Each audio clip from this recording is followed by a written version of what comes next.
gauntlet of an air raid warden or two in the Blitz, and when the siren went, you'd get some funny looks scurrying off to the underground with bags stuffed full of finery, with a mink stole slung about your shoulders.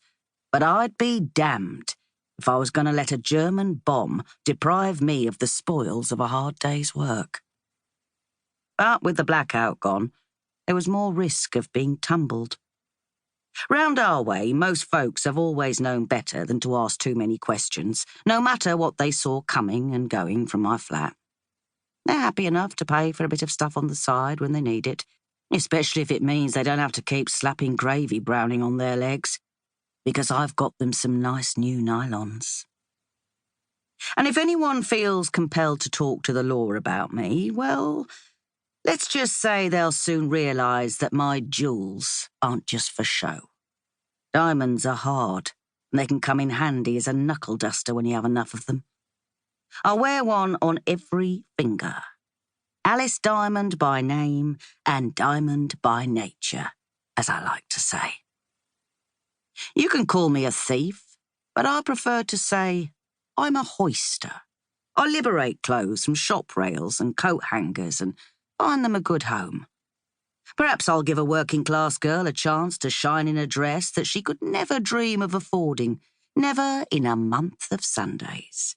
However, after a particularly busy Monday spent in the West End of London, I can make all her dreams come true for a fair price, given the risks I'm taking. Shoplifting with my gang, the 40 Thieves, is a proper career, with skills honed over years. A tradition that's passed down by word of mouth from one generation to the next. I get teary-eyed when I think of it, really, because we can trace our heritage all the way back to the days of good old Queen Victoria herself. I bet she could have stashed quite a few furs in her bloomers, given the size of Her Majesty. I could have made good use of those when I was out shopping. No offence, Mum. It's a year to the day since the war ended and everyone's having another knees up for the victory parade. But I ain't exactly in the mood for a party.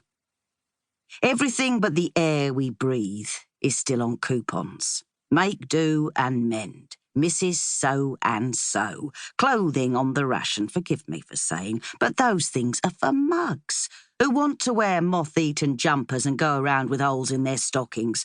And don't get me started on the utility dresses they've still got in the shops. I wouldn't be seen dead in them. What kind of victory is that? It's a matter of pride that no matter how hard up I am, and believe me, there have been times I've been down to my last brass farthing, I've still kept up appearances. Just like the quality over the water in Mayfair. The posh folk might say we're all in it together, but they're not going without like we are.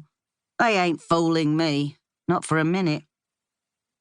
I can honestly say, everything about me, every stitch I've got on, is crooked. But I've worked hard for it, just the same.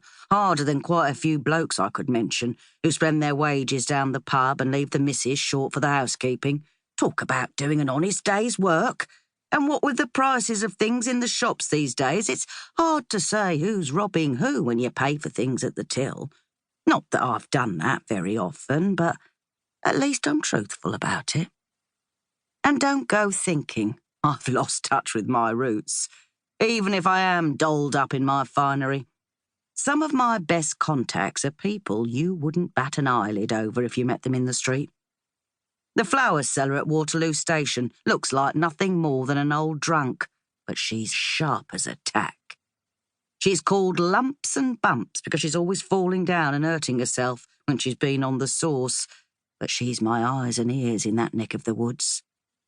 Old Lumps has the alarming habit of warming the cheeks of her arse by the fire in the local boozer, and she doesn't wear knickers either, so that sight is not for the faint-hearted. Her skirts haven't been washed since the general strike, I'd wager. Her teeth are like moss-covered tombstones, and her breath reeks. But I always listen closely because her tip-offs are pure gold. Last week, she heard that a couple of girls from Waterloo had got a little ruse going, where they were knocking off some rolls of silk from the cloth factory by winding...